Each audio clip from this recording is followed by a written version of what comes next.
Hello नमस्ते सम्पूर्णमा। आज हाम्रो कम्पनीमा चाहिँ हामीले शनिबार काम गरेर चाहिँ हाम्रो साधानिमले चाहिँ आज पार्टी गरौँ भनेर भन्नुभएको थियो। मेरो सहकर्मी हुनुहुन्छ उहाँ चाहिँ म सबैलाई देखाउँछु है त।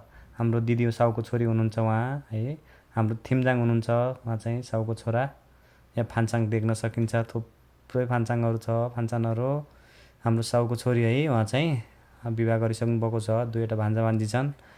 अनि उहाँ चाहिँ हाम्रो सिल्जाङनिम हाम्रो साउको बुढी है। उहाँ चाहिँ नमस्ते गर्नुभयो है त। एकदमै रमाइलो छ है हाम्रो कार्यस्थल चाहिँ। काम गर्ने मजाले खाने एउटा पारिवारिक भावना छ। म अब हाम्रो साजाङनिमलाई देखाउन जान्छु है। हाम्रो थिम्जाङ है, थिम्जाङले पनि आन्याङ गर्नुभयो।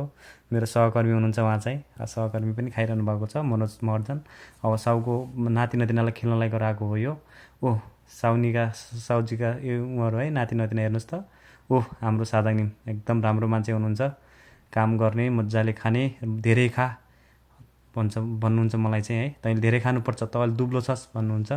जे होस् हाम्रो कार्यस्थलको वातावरण एकदमै रमाइलो छ। यसरी नै कार्यस्थलमा चाहिँ साधानिम अनि सिल्जाङनिम थिम्जाङनिम सबै मिलेर चाहिँ काम गर्छौँ।